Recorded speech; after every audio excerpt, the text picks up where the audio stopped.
Kekuatan Zuo Bufan bahkan lebih kuat dari Zhao Xiaohua. Luo Zeng lari seperti kelinci ketika bertemu Zhao Xiaohua. Jika dia bertemu Zuo Bufan, nasibnya mungkin akan lebih buruk. Si Jingtian, kamu harus mendidik sekte awan birumu. Jangan terlalu sombong, mereka hanya punya satu kehidupan.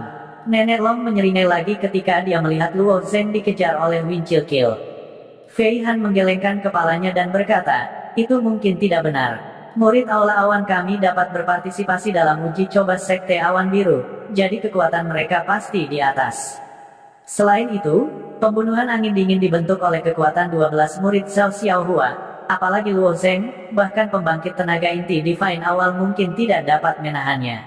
Luo Zeng melihat ini, jadi dia tidak pergi. Pemuda berpakaian putih itu kuat, tetapi Luo Zeng tidak terlalu takut.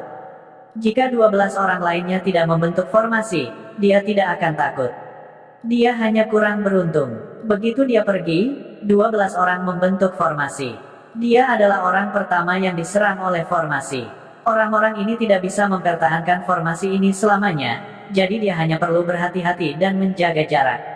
Dia seharusnya relatif aman. Zhao Xiaohua memerintahkan 12 formasi tanah untuk membunuh laba-laba berwajah hantu di pulau itu.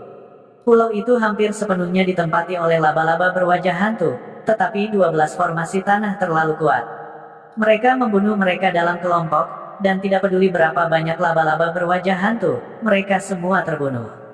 Setelah waktu yang dibutuhkan untuk membakar 3 batang dupa, jumlah laba-laba berwajah hantu yang bergegas keluar dari hutan menjadi semakin sedikit. Laba-laba berwajah hantu yang tersisa menyadari bahwa mereka tidak bisa mengandalkan angka untuk mengalahkan manusia ini, jadi mereka akhirnya mundur ke hutan. Setelah laba-laba berwajah hantu menghilang, Zhao Xiaohua melambaikan tangannya, bubarkan formasi. Lingkaran cahaya yang terbentuk dari True Essence menghilang dari bawah kaki mereka. Kedua belas murid menggerakkan tangan dan kaki mereka, akhirnya bisa beristirahat sejenak. Meskipun kekuatan 12 formasi itu hebat, itu juga cukup merepotkan untuk diatur. Butuh banyak waktu dan usaha. Kakak magang senior, bagaimana kita mendapatkan cobaan tersembunyi ini? Kami tidak datang ke sini untuk membunuh laba-laba berwajah hantu ini. Seorang murid bertanya. Zhao Xiaohua sama-sama tersenyum dan berkata, tentu saja tidak. Laba-laba berwajah hantu ini hanyalah rintangan kecil. Kesulitan sebenarnya terletak di tebing. Murid-murid Cloud Hall itu mengangkat kepala mereka dan melihat ke atas serempak. Zhao Xiaohua mengulurkan tangannya. Sebuah anak panah berbentuk burung walet melesat keluar dari tangannya, terbang menuju ngarai.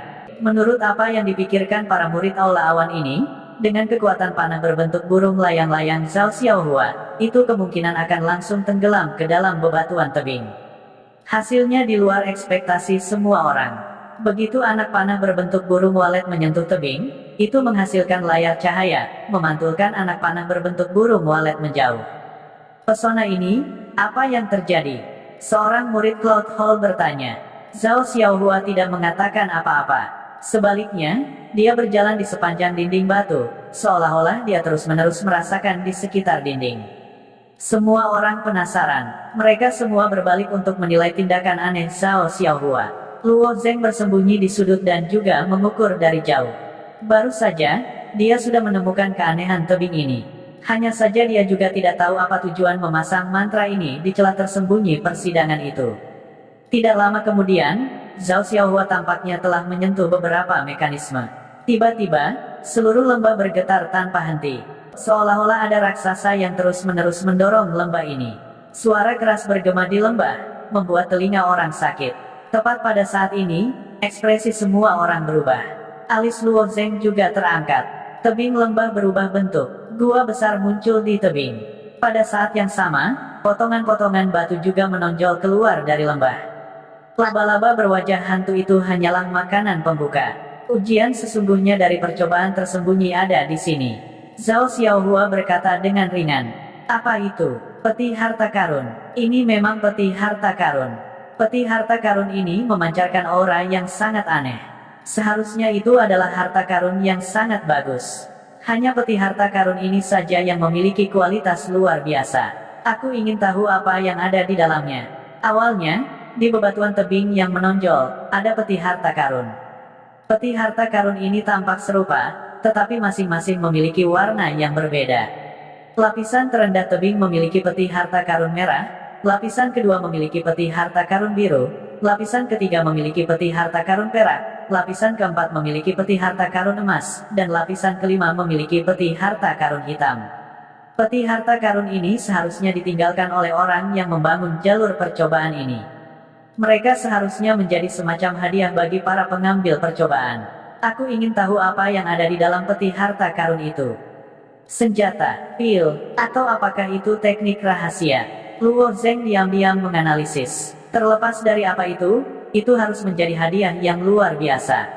Kalau tidak, pemuda berjubah putih tidak akan menghabiskan begitu banyak upaya untuk membuka persidangan tersembunyi ini. Dan warna peti harta karun harus menunjukkan tingkat hadiah di dalamnya. Di antara mereka, peti harta karun merah adalah yang terendah, jadi hadiahnya harus yang terlemah. Jumlah peti harta karun merah juga yang tertinggi. Jumlah peti harta karun biru berkurang lebih dari setengahnya. Mereka satu lapisan lebih tinggi dari peti harta karun merah, jadi hadiahnya pasti akan lebih baik. Adapun lapisan ketiga, ada lebih sedikit peti harta karun perak, hanya 5 atau 6. Selain itu, ada 2 peti harta karun emas dan peti harta karun hitam di lapisan tertinggi. Pada saat ini, seseorang tiba-tiba berkata, peti harta karun ini sepertinya telah dibuka. Luo Zeng melihat ke arah yang ditunjuk orang itu dan melihat bahwa 6 peti harta karun merah di sisi paling kanan membuka tutupnya. Melihat dengan cermat, tidak hanya peti harta karun merah yang dibuka, tetapi peti harta karun biru di lapisan kedua juga telah dibuka. 3 peti harta karun biru telah dibuka, dan 1 peti harta karun perak telah dibuka. Namun, 2 peti harta karun emas dan peti harta karun hitam di lapisan tertinggi belum dibuka. Peti harta karun ini ditempatkan di sini oleh pemilik Trial Grounds. Itu adalah hadiah untuk menyelesaikan tahap percobaan tersembunyi. Pemilik Trial Grounds tidak ada lagi. Begitu seorang murid Cloud Hall kami mengambilnya, mereka tidak diisi ulang, jadi peti harta karun ini secara alami kosong. Tidak ada yang aneh dengan ini. Pemuda berpakaian putih perlahan berkata, semua orang dapat memilih target mereka sendiri dan naik untuk mengambilnya. Namun, tidak mudah untuk mengambil barang-barang di peti ini. Semakin tinggi peti, semakin sulit. Selanjutnya, semua orang hanya punya satu kesempatan. Jika kamu jatuh dari atas, kamu tidak akan bisa memanjat tebing lagi. Bukankah hanya membuka peti? Apa susahnya itu? Seorang murid Cloud Hall memimpin dan bergegas. Tak satu pun dari murid Cloud Hall yang berpartisipasi dalam Trial Grounds bodoh. Ada begitu banyak peti di tebing, dan lapangan percobaan telah dibuka selama bertahun-tahun. Siapa yang tahu berapa banyak murid Cloud Hall telah disambut oleh mereka? Namun, mereka hanya berhasil mengambil 10 peti. Ini berarti bahwa kesulitan mengambil peti harta karun itu tidak biasa. Dengan demikian, murid Cloud Hall ini tidak serakah. Targetnya adalah peti merah di bagian paling bawah. Apalagi, dibandingkan dengan peti harta karun merah lainnya, peti harta karun merah ini berada di posisi terendah. Dia bisa melompat ke platform batu dengan satu lompatan. Murid Cloud Hall dengan anggun melompat ke platform batu yang menonjol. Peti harta karun merah hanya selangkah darinya, tetapi saat dia hendak membungkuk dan membuka peti harta karun merah, ekspresinya tiba-tiba berubah. Dari gua di samping platform batu terdengar suara siulan yang tajam. Itu adalah suara angin kencang yang menyapu gua. Angin kencang tiba-tiba bertiup dari gua, menyebabkan murid Cloud Hall bergoyang. Murid Cloud Hall bereaksi dengan cepat. Begitu badai bertiup, dia menggunakan Tousan Jin Drop, ingin memperbaiki dirinya di platform batu. Tapi itu tidak berguna, seluruh tubuhnya didorong ke tepi oleh angin kencang. Ledakan, 1000 Jin Drop tidak bekerja. Murid Cloud Hall segera berbaring dan menggunakan tangannya untuk memegang dengan kuat permukaan platform batu yang menonjol. Meskipun setelah dia berbaring, tekanan angin yang harus dia tanggung jauh lebih kecil, angin yang begitu kencang membuatnya bahkan tidak bisa mengangkat kepalanya. Dia hanya bisa menggunakan tangannya untuk memegang dengan kuat platform batu. Sendi dari 10 jarinya telah memutih karena menggunakan terlalu banyak kekuatan. Tidak mudah baginya untuk berpartisipasi dalam uji coba. Tidak ada yang berharap kesempatan di depan mereka untuk diam-diam menyelinap pergi. Murid Cloud Hall ini hanya bisa menggertakkan giginya dan bertahan. Luo Zeng menggelengkan kepalanya. Orang ini seharusnya tidak bisa bertahan lebih lama lagi. Bunga kecil Zhao juga menggelengkan kepalanya. Orang pertama yang naik dan gagal juga sesuai dengan harapan bunga kecil Zhao. Setelah bertahan beberapa saat, murid Cloud Hall itu akhirnya tidak bisa menahan angin kencang dari gua lagi. Dia jatuh berat dari platform batu. Ketika murid Cloud Hall lainnya melihat ini, mereka semua pergi untuk membantunya. Namun, tubuh seorang seniman bela diri itu kuat. Murid Cloud Hall ini bagaimanapun juga berada di tahap penerangan jiwa. Musim gugur ini bukan masalah besar baginya. Aku ingin mencoba lagi. Murid Cloud Hall itu mengungkapkan ekspresi tidak yakin. Jelas, dia merasa bisa menahan angin kencang dari gua. Dia merasa bahwa dia hanya tertangkap basah. Jika dia siap, dia pasti akan bisa mengambil peti harta karun merah itu. Xiao Hua menggelengkan kepalanya dan berkata, tidak ada gunanya. Setiap orang hanya memiliki satu kesempatan. Jika kamu jatuh, kamu tidak akan bisa mendekati tebing. Benar saja, seperti yang dikatakan Xiao Hua, murid Cloud Hall diblokir oleh lapisan cahaya segera setelah dia mendekati tebing. Lapisan cahaya ini bahkan bisa memblokir Winchill Kill dari formasi besar 12 cabang bumi. Murid Cloud Hall telah menabraknya tanpa berpikir dan dengan paksa bangkit kembali. Dahinya mengeluarkan banyak darah. Setiap orang hanya memiliki satu kesempatan. Jika kamu jatuh, penghalang cahaya akan menolakmu, jadi jangan khawatir. Satu persatu, kata Xiao Hua. Melihat kinerja murid Cloud Hall pertama, 11 lainnya tampak ragu-ragu. Baru saja, mereka berjuang untuk menjadi yang pertama bergegas. Itu karena mereka ingin mengambil inisiatif. Tapi sekarang setelah mereka melihat hasil murid Cloud Hall pertama, yang lain sedikit ragu-ragu. Biarkan yang lain memeriksa terlebih dahulu. Begitu mereka melihat masalahnya, mereka bisa mempersiapkan diri. Hanya dengan begitu mereka akan bisa menghadapinya dengan lebih baik. Itulah yang dipikirkan semua orang. Pada saat itu, seseorang tiba-tiba melompat keluar dari hutan. Dia mengenakan jubah hitam, dan seluruh tubuhnya seperti gumpalan asap hijau. Dia dengan cepat bergegas ke tebing. Siapa ini? Wajah Xiao Hua menjadi gelap ketika dia melihat orang itu bergegas mendekat.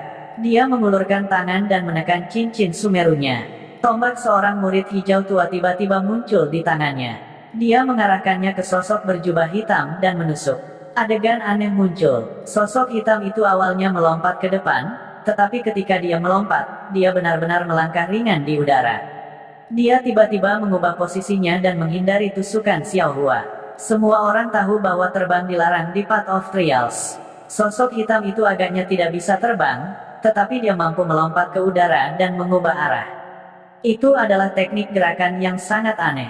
Tusukan tergesa-gesa Xiao Hua jelas meleset. Murid Cloud Hall lainnya juga bereaksi sangat cepat. Pada saat itu, mereka semua menyerang.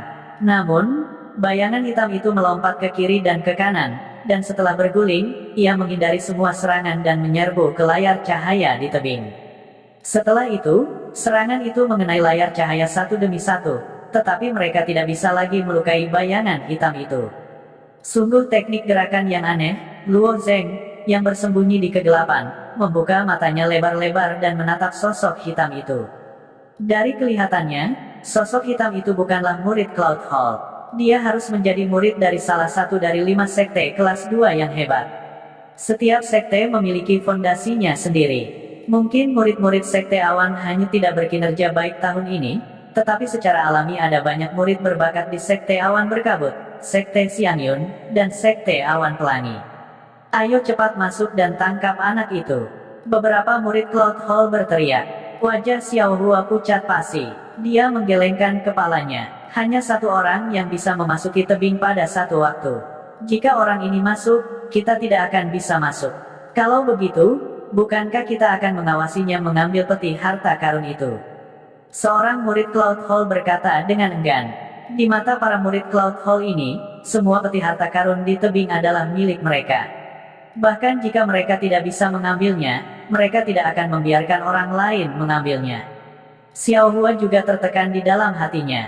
Pada awalnya, ketika dia bertemu dengan anak tahap ketiga Xiantian itu dan berbicara omong kosong di depannya, Xiao Hua langsung ingin membunuhnya. Untuk membunuhnya dalam satu serangan, dia mengaktifkan Windstorm Kill. Bagaimana mungkin Xiao Hua tidak mengetahui kekuatan dari 12 arai besar cabang bumi? Bahkan dia sendiri tidak dapat menahan kekuatan susunan besar yang dibentuk oleh 12 ahli realem refleksi jiwa.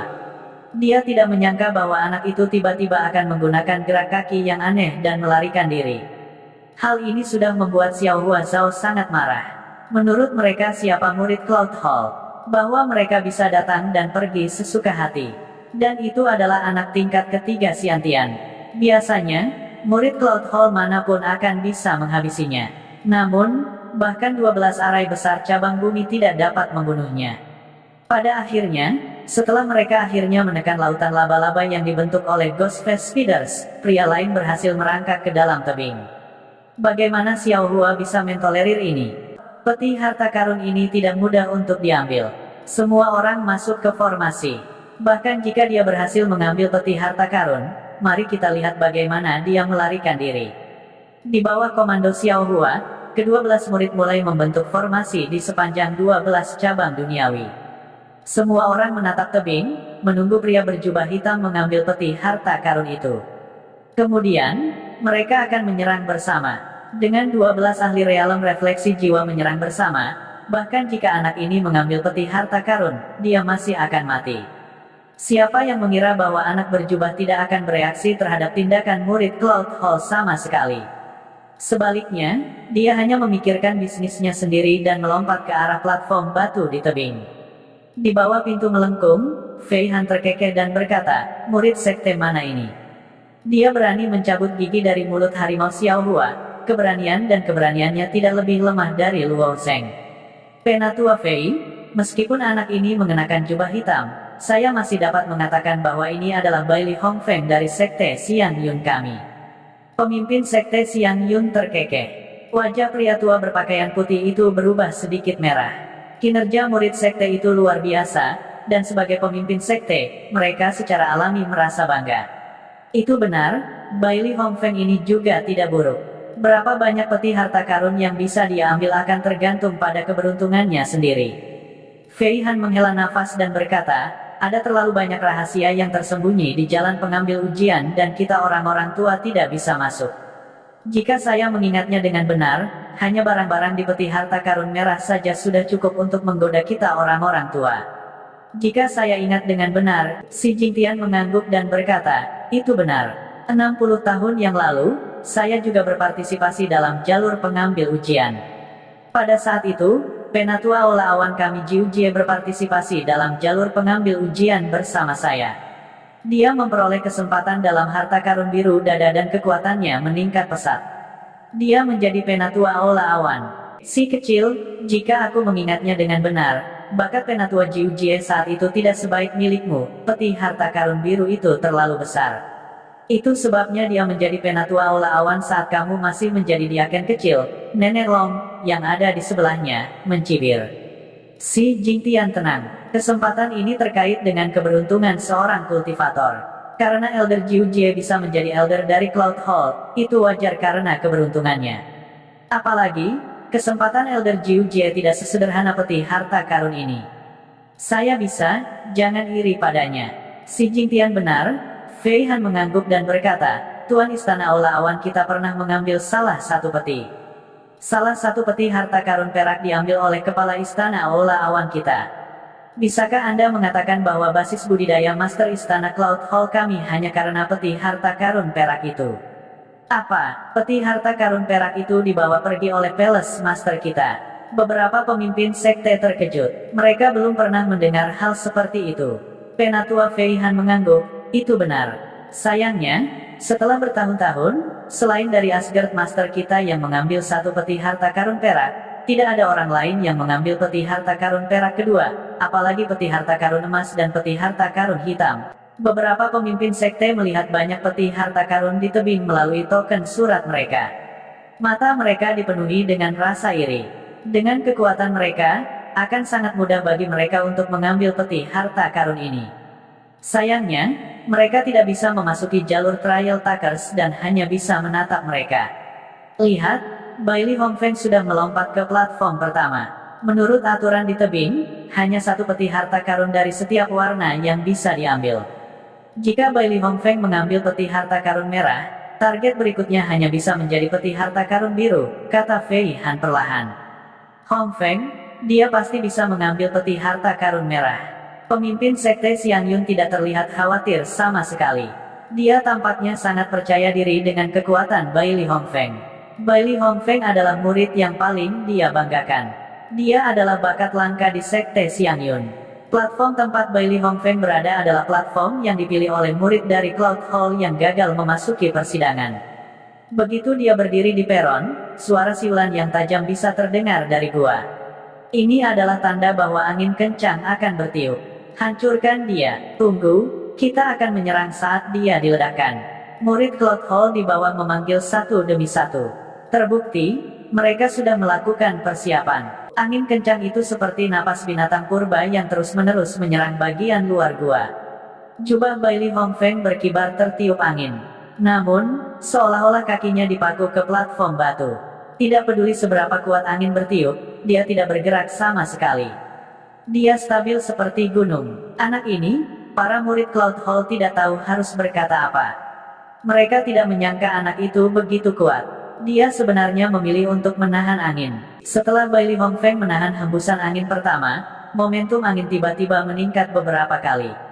Selain angin kencang, ada juga bila angin yang memotong ke arah Bai Li Hongfeng. Pisau angin, sangat bagus. Potong dia menjadi beberapa bagian. Teriak murid Cloud Hall lainnya. Kepala Bai Li Hongfeng ditutupi oleh jubah. Ekspresinya tidak bisa dilihat. Namun, ketika dia menghadapi bila angin, dia tiba-tiba bergerak dengan cara yang sangat aneh. Biasanya, ketika menghadapi angin kencang seperti itu, jika dia mundur selangkah, dia akan tertiup angin. Namun, Bai Li Hongfeng tidak terpesona. Dia mengambil langkah maju dan benar-benar mulai bergerak dalam pola zigzag. Saat dia bergerak, dia menghindari bila angin. Tidak hanya dia tidak mundur, tetapi dia juga maju selangkah demi selangkah di sepanjang platform batu menuju peti harta karun merah. Kecepatan yang aneh. Bocah berjubah ini pasti meminjam metode berlayar melawan arus. Luo Zheng, jika seorang tukang perahu ingin berlayar melawan arus, dia tidak akan menghadapi angin secara langsung. Sebaliknya, dia akan berlayar dengan sudut kecil ke sisi angin. Dengan cara ini, dia akan dapat menggunakan tekanan angin untuk berlayar melawan angin. Oleh karena itu, ketika berlayar melawan arus, perahu akan selalu bergerak dalam pola zigzag. Anak ini menggunakan prinsip ini untuk maju. Angin tidak hanya tidak menjadi penghalang bagi anak berjubah itu, tetapi juga menjadi bantuan baginya sampai batas tertentu. Selain itu, dia juga menggunakan kecepatan ini untuk menghindari bila angin. Anak ini terlalu pintar, Luo Zheng tidak bisa tidak memuji. Pada saat ini, wajah para murid Cloud Hall menjadi pucat. Mereka tidak menyangka bahwa bahkan bila angin tidak dapat melakukan apapun pada anak berjubah itu. Tidak hanya orang ini tidak mundur, dia bahkan melawan angin. Murid Cloud Hall yang telah diledakkan sebelumnya juga memiliki ekspresi terkejut di wajahnya. Dia awalnya tidak mau menerima bahwa dia telah ditiup angin kencang karena dia tidak punya waktu untuk bersiap. Tapi sekarang tampaknya dengan kekuatannya, bahkan jika dia bisa menahan gelombang pertama angin, dia tidak akan mampu menangani gelombang kedua angin yang berisi bila angin. Godaan peti harta karun ini sangat besar, tetapi ingin mendapatkannya sama sulitnya dengan naik ke surga. Sebenarnya, dari jumlah peti harta karun yang telah dibuka, orang sudah bisa melihat kesulitannya. Path of the Trial Cultivator hanya dibuka setiap 3 tahun sekali. Bahkan setelah dibuka berkali-kali, tidak banyak peti harta karun yang diambil. 5 sekte kelas 2 yang hebat dan aula awan. Setiap tahun, mereka yang berpartisipasi dalam Path of the Trial Cultivator adalah yang terbaik. Berapa banyak peti harta karun yang telah diambil oleh begitu banyak orang jenius. Jika seseorang memperoleh peti harta karun yang sulit didapat, peluang dan manfaat di dalamnya akan mencengangkan. Bai Li Hongfeng terus berjalan menyamping, membentuk pola Z saat dia mendekati peti harta karun merah. Dengan uluran tangannya, dia akhirnya membuka peti harta karun merah. Pada saat ini, angin kencang di dalam gua juga perlahan berhenti. Dia mengerti, anak itu benar-benar membuka peti harta karun merah. Sialan, aku awalnya memperhatikan peti harta karun merah ini, tapi dia benar-benar mengalahkanku. Banyak murid Cloud Hall memiliki tatapan iri dan cemburu di mata mereka. Bahkan lebih banyak lagi murid Cloud Hall yang mengutuk dan mengumpat. Tidak heran mereka merasa iri. Meskipun murid-murid Aula Awan ini tidak yakin bahwa mereka akan dapat memperoleh peti harta karun merah, sepertinya mereka menyukai kecantikan yang tinggi dan perkasa. Meskipun mereka tahu bahwa peluang mengejar kecantikan itu tipis, akan selalu ada secercah harapan di hati mereka. Tetapi bahkan sebelum mereka bisa bergerak, kecantikan itu telah diambil. Orang bisa membayangkan betapa cemberutnya perasaan mereka saat ini. Setelah peti harta karun merah dibuka, sebuah benda hitam muncul. Benda itu seolah-olah terus berubah bentuk. Setelah itu muncul, itu mengebor ke dahi pemuda berjubah itu. Pemuda berjubah berdiri tak bergerak di platform tinggi. Saya mendengar bahwa item di peti harta karun merah di lantai pertama adalah harta tak tertandingi yang dapat memperkuat jiwa. Tampaknya rumor itu benar. Xiao Hua mengangguk diam-diam. Sebenarnya, dia tidak terburu-buru. Masih banyak peti harta karun di dinding tebing. Hanya satu peti harta karun dari setiap warna yang bisa diambil. Xiao Hua akan masuk cepat atau lambat dan mengambil peti harta karunnya sendiri. Bailey Hongfeng berdiri di tempat yang sama untuk sementara waktu. Kemudian, dia memanjat dinding tebing. Dia sebenarnya ingin mengambil peti harta karun biru. Orang yang tidak pernah puas itu seperti ular yang mencoba menelan gajah. Kesulitan peti harta karun merah sudah begitu tinggi. Peti harta karun biru, bermimpilah. Murid Cloud Hall mulai berteriak keras lagi. Sementara itu, Bailey Hongfeng seperti monyet lincah di dinding tebing. Tubuhnya bergerak sangat cepat, dan dia dengan cepat naik ke platform batu kedua. Sama seperti Bailey Hongfeng naik ke tingkat kedua dari platform batu, nyala api tiba-tiba meletus dari gua di belakang platform batu. Ledakan, api besar hampir menutupi seluruh platform batu, dan lidah api yang panjang menyemburkan. Lidah api panjangnya 4-5 kaki, dan seluruh lembah bisa merasakan panas yang mengerikan datang dari mereka. Bahkan para murid Cloud Hall di dasar lembah bisa merasakan kenaikan suhu yang cepat. Orang bisa membayangkan kekuatan lidah api. Ini terlalu abnormal, bagaimana kita mengambil peti itu? Beberapa murid Cloud Hall yang pemalu tidak bisa tidak bertanya. Selain Zhao Xiaohua, ada banyak seniman bela diri ambisius lainnya di antara para murid Cloud Hall. Mereka tidak hanya mengincar peti harta karun merah, tetapi mereka juga mengincar peti harta karun biru.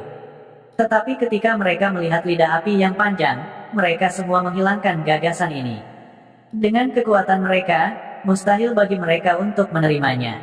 Jika mereka secara paksa memanjat, maka kehilangan muka adalah masalah kecil, tetapi kehilangan nyawa adalah masalah besar. Seluruh tubuh Bailey Hongfeng ditekan dengan kuat ke platform tinggi.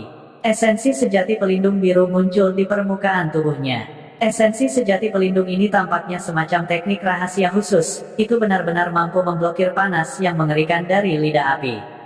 Tapi ini juga karena Bailey Hongfeng terbaring di tanah, dia tidak secara langsung menghadapi lidah api yang tebal. Yang perlu dia lakukan hanyalah menahan kekuatan sisa lidah api. Mengandalkan lapisan pelindung esensi sejati, Bailey Hongfeng perlahan merangkak maju di platform tinggi, perlahan beringsut menuju peti harta karun biru. Dia akan mendapatkannya. Aku sangat iri. Hadiah di peti harta karun merah sudah sangat bagus. Itu benar-benar dapat memperkuat jiwa seseorang. Aku ingin tahu apa yang ada di peti harta karun biru. Bahkan jika aku membiarkanmu naik, apakah kamu berani mengambilnya? Kita semua bisa merasakan kekuatan lidah api dari bawah. Jika kamu naik, itu akan melelehkanmu dalam beberapa saat. Apakah itu Luo Zheng, banyak murid Cloud Hall, atau Master Sekte di luar jalur Trial Tucker Spot? Semuanya menatap tajam ke arah Bailey Hongfeng saat dia perlahan beringsut ke depan. Ini adalah peti harta karun biru. Di masa lalu, Master Istana Cloud Hall hanya berhasil mendapatkan peti harta karun perak, yang satu tingkat lebih tinggi dari peti harta karun biru. Anak ini masih sangat muda, namun dia bisa mendapatkan peti harta karun biru. Akan aneh jika Master Sekte ini tidak iri. Namun, ketika Bailey Hongfeng berada beberapa meter dari peti harta karun biru, lidah api tiba-tiba berhenti. Bailey Hongfeng juga sangat cerdas. Dia tahu bahwa selama dia membuka peti harta karun biru, mekanismenya akan berhenti bekerja. Dikombinasikan dengan situasi di mana dia baru saja mendapatkan peti harta karun merah di lantai pertama, mekanisme itu tampaknya memiliki dua tahap serangan. Misalnya, mekanisme angin mengamuk di lantai pertama. Tahap pertama adalah badai, sedangkan tahap kedua adalah badai bercampur dengan bila angin. Adapun mekanisme api mengamuk di lantai 2, tahap pertama adalah lidah api. Tidak ada yang bisa menjamin apa yang akan muncul di tahap kedua, tetapi itu pasti akan lebih menakutkan daripada lidah api. Sudah sangat sulit bagi Bailey Hongfeng untuk memblokir lidah api. Dia tidak punya pilihan selain merangkak ke depan. Dia memperkirakan bahwa dia tidak akan bisa memblokir serangan tahap kedua. Karena itu, saat lidah api berhenti, dia bergegas menuju peti harta karun biru. Bailey Hongfeng bisa melintasi jarak yang begitu pendek dalam sekejap mata. Dia mengulurkan tangannya untuk menyentuh peti harta karun biru. Namun, tepat saat tangannya berada 2 hingga 3 inci dari peti harta karun biru, bola api besar keluar dari gua. Bola api itu setinggi manusia. Itu tampak seperti meteorit yang jatuh dari langit atau bola meriam yang ditembakkan dari meriam. Itu menembak ke arah Bailey Hongfeng yang berada di luar gua.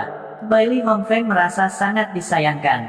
Dia sangat dekat untuk membuka peti harta karun biru, tetapi dia dipaksa mundur oleh bola api. Dia tidak punya pilihan selain mundur. Kalau tidak, dia mungkin kehilangan nyawanya di sini. Bailey Hongfeng menghindari bola api, tetapi dia sudah jatuh dari platform tinggi. Sayang sekali, aku sangat dekat. Penatua berjubah putih dari Sekte Xiang Yun menamparkan pahanya dan berkata dengan kesal. Fei Han juga menggelengkan kepalanya. Sangat disayangkan. Jika dia meregangkan sedikit lebih jauh, atau bahkan sedikit lebih lama, saya khawatir peti harta karun biru itu akan berada di tangan Bailey Hongfeng. Adapun pemimpin sekte lainnya, beberapa sombong, sementara yang lain merasa sangat disayangkan. Bersiaplah untuk berurusan dengan bocah ini. Seorang murid Cloud Hall sudah siap. Atasi dengan adikmu. Cepat dan lari. Seseorang di sampingnya menariknya kembali, dan selusin murid Cloud Hall tersebar ke segala arah. Ternyata bola api besar itu adalah bongkahan batu besar yang telah dipanaskan berwarna merah. Tidak diketahui seberapa tinggi suhu di dalamnya, tetapi ketika jatuh, itu seperti meteorit yang jatuh dari langit. Murid Cloud Hall awalnya berencana untuk menggunakan 12 formasi tanah untuk menghadapi bocah berjubah itu. Mereka tidak menyangka bahwa rencana mereka akan dihancurkan oleh bola api.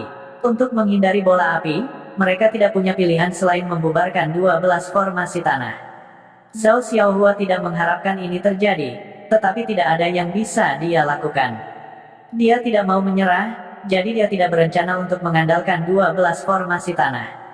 Kekuatannya sendiri berada di puncak murid Cloud Hall biasa. Jadi dia ingin berurusan dengan bocah berjubah itu sendiri. Namun, saat bocah berjubah itu jatuh dari tebing, dia tiba-tiba menginjak udara. Jubahnya terbentang seperti sepasang sayap burung besar. Setelah meluncur beberapa saat, dia langsung menghilang ke dalam hutan. Akan sangat sulit bagi Zhao Xiaohua untuk mengejarnya. Biksu itu bisa lari, tapi dia tidak bisa lari dari kuil. Cepat atau lambat, kita akan bertemu lagi. Melihat ke arah mana bocah berjubah itu melarikan diri, Zhao Xiaohua berkata dengan suara dingin. Namun, apa yang tidak diharapkan Zhao Xiaohua adalah bahwa di tengah kekacauan, tepat saat dia mengutuk bocah berjubah itu dengan keras, sosok lain berlari ke layar cahaya dari sisi lembah. Itu bocah tahap ketiga Xiantian. Seorang murid Cloud Hall yang bermata tajam berteriak. Aku tahu, aku melihatnya. Zhao Xiaohua meraung dengan suara dingin. Murid Cloud Hall lainnya memandang Zhao Xiaohua dengan ekspresi terkejut. Di mata mereka, kekuatan Zhao Xiaohua selalu tak terduga, dan temperamennya selalu seanggun angin, seolah-olah dia tidak tertarik pada apapun di sekitarnya. Mereka belum pernah mendengar kutukan Zhao Xiaohua sebelumnya. Tapi sekarang, jelas sekali bahwa Zhao Xiaohua sangat marah. Matanya dipenuhi dengan kemarahan yang tak ada habisnya saat dia menatap Luo Zeng di layar cahaya. Dia menggertakkan giginya begitu keras sehingga mereka akan patah. Luo Zeng mungkin merasakan aura sengit Zhao Xiaohua ditirai tipis, tetapi dia tidak menyangka bahwa dia akan mengatakan sesuatu yang hampir membuat Zhao Xiaohua muntah darah. Jika kamu memiliki kemampuan. Bocah tahap ketiga Xiantian ini benar-benar sembrono, dan dia bahkan berani memprovokasi dia. Bocah berjubah itu jelas memiliki beberapa keraguan tentang murid-murid Cloud Hall. Dia telah menutupi wajahnya dengan jubah dan tidak melakukan gerakan provokatif. Tetapi Zhao Xiaohua sudah merasa sulit untuk mengendalikan emosinya, dan bahkan merasa sedikit bingung dan jengkel. Namun, Luo Zeng tidak hanya menyombongkan diri ke layar cahaya, tetapi dia juga secara terbuka memprovokasi dia. Zhao Xiaohua merasa dia akan pingsan. Dia bahkan memiliki sedikit ilusi bahwa pencapaiannya selama bertahun-tahun, dan menjadi murid biasa teratas dari Cloud Hall, tidak layak disebut di mata murid sekte kelas 2 ini. Apakah orang-orang ini tidak menempatkan dia di mata mereka sama sekali? Zhao Xiaohua mengangkat tangannya yang gemetar, jari telunjuknya lurus, dan berkata dengan paksa, "Kamu, tidak peduli siapa kamu, tidak peduli siapa master sektemu, kamu harus mati." Luo Zeng mengedipkan matanya dan tersenyum sedikit, seolah-olah dia tidak peduli dengan ancaman Zhao Xiaohua. Dia berbalik dan mulai memanjat. Jika dia tidak benar-benar takut membuat marah bocah Cloud Hall sampai mati, dia akan menyenandungkan sebuah lagu. Si Jingtian sedikit tidak senang ketika dia mendengar kata-kata Zhao Xiaohua melalui tablet surat. Zhao Xiaohua ini terlalu sombong. Fei Han tidak peduli sama sekali. Zhao Xiaohua adalah orang yang sombong dan arogan. Hari ini, dia dibodohi oleh Bai Li Hongfeng dan Luo Zeng, jadi wajar saja jika dia tidak bahagia. Namun, jika Luo Zeng melewati jalur pengambil ujian dan menjadi elit Cloud Hall, aku takut dia masih harus berhati-hati. Zhao Xiaohua ini dari keluarga Zhao Pangeran Selatan. Keluarga Zhao Pangeran Selatan. Hati si Jingtian bergetar ketika dia mendengar kata-kata ini. Tidak heran anak ini begitu sombong. Keluarga Zhao Pangeran Selatan sebenarnya adalah kombinasi dari dua keluarga besar. Baik Pangeran Selatan dan keluarga Zhao adalah keluarga terkenal di bagian selatan wilayah tengah. Kedua keluarga ini berinteraksi satu sama lain, dan setelah mereka bergabung, mereka sudah sebanding dengan sekte kelas 3. Karena itu, mereka dapat dianggap sebagai keluarga kelas 3. Sama seperti 7 keluarga bangsawan di wilayah timur, keluarga bangsawan ini hanya dapat diklasifikasikan sebagai kekuatan kelas 1 menurut peringkat mereka. Sekte Awan Biru adalah kekuatan kelas 2. Meskipun kekuatan kelas 3 satu tingkat lebih rendah dari Cloud Hall, itu masih merupakan eksistensi yang tidak dapat diremehkan bahkan di wilayah tengah. Aku mengerti. Ketika Luo Zeng meninggalkan jalan Trial Tucker, aku akan mengingatkannya untuk berhati-hati. Si Jingtian mengangguk. Peti harta karun ini harus dibuka lapis demi lapis. Langkah pertama Luo Zeng adalah membuka peti harta karun merah di bagian bawah. Baru saja, 2 orang telah naik ke platform batu pertama. Luo Zeng sudah siap untuk platform batu pertama, jadi dia secara alami lebih percaya diri dalam menghadapinya. Peti harta karun merah bisa dikatakan ada di sakunya. Hembusan angin kencang menyapu Luo Zeng. Murid pertama dari Cloud Hall yang telah memanjat platform batu tidak bertahan lama di bawah embusan angin ini. Dia terpesona olehnya. Menghadapi embusan angin kencang ini, Luo Zeng menunjukkan kekuatan fisiknya dan mencondongkan tubuh ke depan untuk menahannya, seperti bocah berjubah itu. Embusan angin yang begitu kencang tidak bisa melakukan apapun pada Luo Zeng. Anak ini terlalu santai. Dia bahkan lebih santai daripada bocah berjubah itu. Kurasa dia juga akan bisa mendapatkan peti harta karun merah. Murid Aula Awan sedikit terdiam. Murid-murid dari sekte kelas 2 ini bahkan tidak bisa mengangkat kepala mereka di depan murid Cloud Hall. Ini karena kesenjangan antara sekte kelas 2 dan Cloud Hall terlalu besar. Mereka telah menerima petunjuk, lingkungan kultivasi, dan pil yang membantu kultivasi mereka adalah surga dan bumi yang berbeda dari murid Cloud Hall. Karena itu, tapi hari ini, dengan munculnya bocah berjubah dan Luo Zeng, pandangan ini benar-benar ditumbangkan. Segera, mekanisme di gua memulai tahap kedua serangan terhadap Luo Zeng. Pisau angin, pantong iblis. Luo Zeng tidak berniat menggunakan kekuatan penuhnya sejak awal. Tujuannya adalah untuk mendapatkan peti harta karun sebanyak mungkin. Peti harta karun merah, peti harta karun biru, peti harta karun perak. Dapat dikatakan bahwa ambisi Luo Zeng sangat besar. Tetapi karena dia telah melakukan perjalanan di jalur penggarap percobaan, dia secara alami harus menangkap setiap kesempatan. Peti harta karun merah sebenarnya berisi barang-barang yang bisa memperkuat jiwa. Orang bisa membayangkan bahwa barang-barang di peti harta karun biru pasti akan lebih berharga. Lalu bagaimana dengan peti harta karun perak? Peti harta karun emas? Peti harta karun hitam? Luo Zeng tidak tahu ke lantai mana dia bisa naik. Tetapi dia hanya bisa mencoba yang terbaik untuk naik. 6 demonik phantom dengan ganas menyambut Wind Blades. Bocah berjubah itu telah menggunakan identitas anehnya untuk menghindari pedang angin, tetapi Luo Zeng bahkan lebih langsung. Dia benar-benar dengan paksa menolak Wind Blades. Kedua demonik phantom diblokir di depan Luo Zeng, terus-menerus dipotong oleh Wind Blades. Bahkan dengan kekokohan demonik Phantom, Windblades masih meninggalkan bekas di permukaannya. Ketika tanda terakumulasi hingga jumlah tertentu, kedua hantu iblis tiba-tiba hancur. Setelah dua hantu iblis pertama dihancurkan, dua hantu iblis lainnya menggantikan mereka. Luo Zeng memiliki 6 hantu setan, dan dua yang dihancurkan masih bisa berubah dan terus berbaris di belakangnya. Di hutan, Bailey Hongfeng telah melepas jubahnya, memperlihatkan wajah tampan. Dia memiliki rambut merah menyala, dan ada jejak Evil Qi di antara alisnya. Justru karena jejak Evil Qi inilah Bailey Hongfeng adalah orang yang paling menawan di Sekte Xiangyun. Menghadapi Zhao Xiaohua yang marah, dia sebenarnya tidak melarikan diri. Sebaliknya, ia memilih untuk tinggal dan menonton pertunjukan. Seseorang tidak bisa tidak mengatakan bahwa dia berani karena dia terampil. Dapat dilihat bahwa mentalitas Bailey Hongfeng tidak buruk. Dia tidak merasa tertekan karena dia gagal mendapatkan peti harta karun biru. Murid-murid Cloud Hall semuanya terdiam. Tak satu pun dari mereka yang lemah. Dengan kekuatan elit Aula Awan, salah satu dari mereka akan memiliki kekuatan untuk bersaing untuk 3 besar di Sekte kelas 2. Tapi sekarang, jika dibandingkan dengan Luo Zeng, rasanya seperti perbedaan antara langit dan bumi. Luo Zeng secara alami tidak peduli dengan tatapan para murid Cloud Hall di bawahnya. Dia menempatkan hantu iblis surgawi di depan dan terus maju. Segera, Luo Zeng mendekati peti harta karun merah. Saat Luo Zeng menyentuh peti harta karun merah, mekanisme di gua berhenti bekerja. Angin kencang juga menghilang tanpa jejak. Saya mendapatkannya. Luo Zeng sangat senang. Ketika Luo Zeng menyentuhnya, dia tampaknya telah memicu mekanisme di peti harta karun. Peti harta karun secara otomatis terbuka. Setelah itu, Luo Zeng melihat zat hitam berbentuk tidak beraturan melayang keluar dari peti harta karun merah. Zat hitam ini sepertinya hidup. Itu tampak lembut dan menggeliat terus-menerus. Luo Zeng ingin menjangkau dan meraihnya, tetapi jari-jarinya langsung menembus zat hitam itu.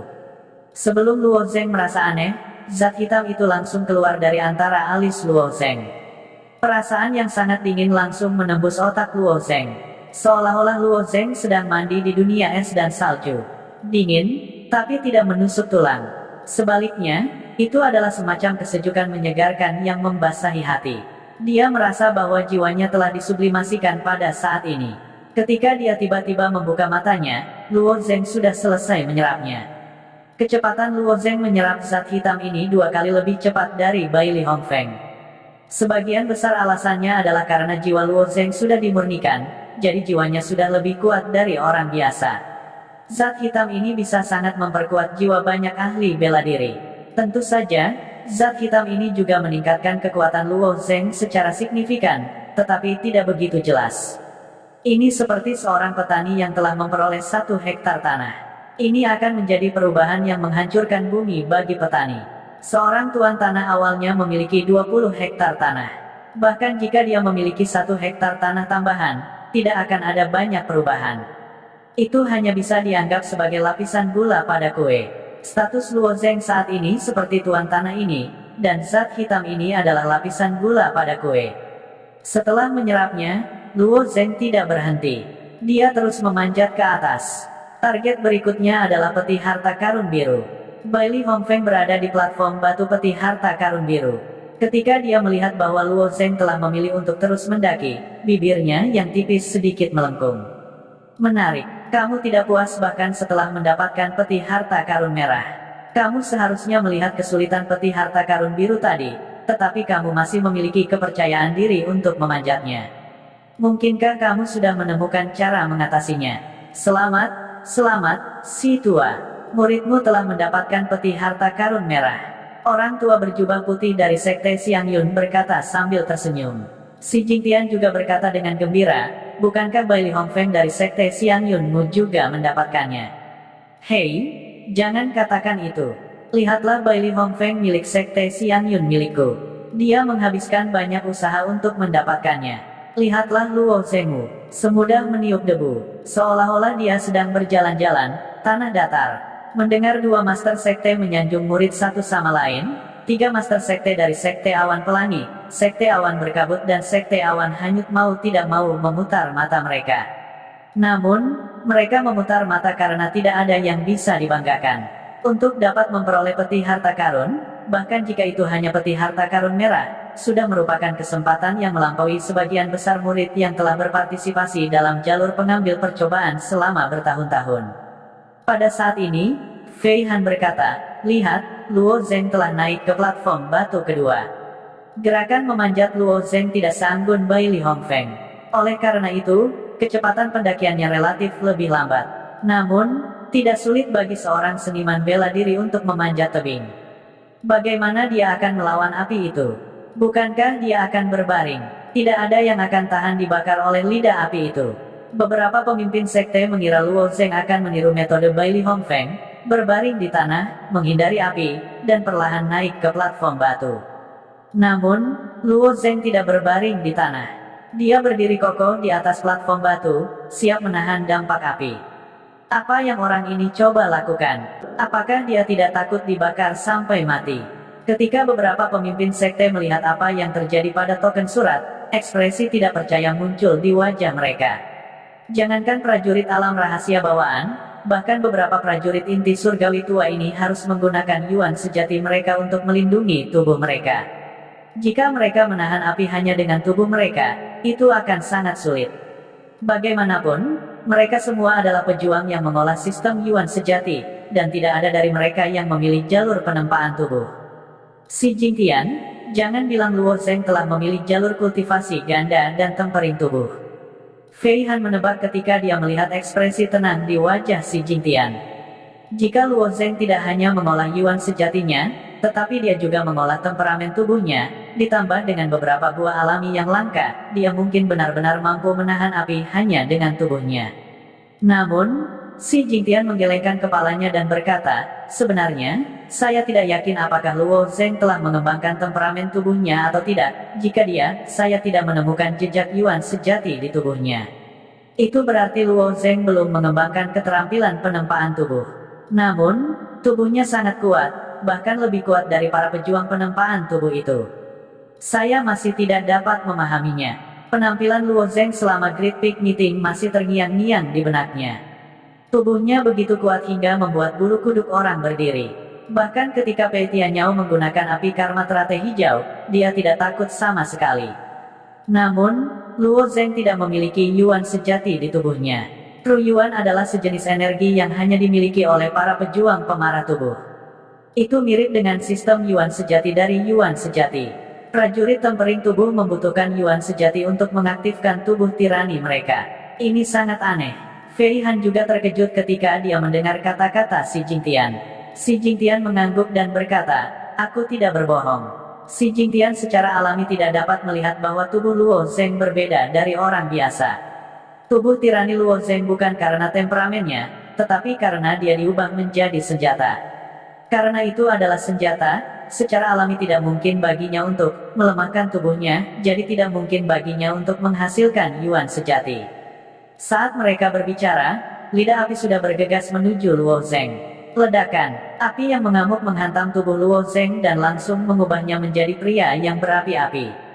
Karena Luo Zeng telah memblokir lidah api secara langsung, lidah api tidak keluar dari platform batu. Sebaliknya, itu diblokir secara paksa oleh Luo Zeng.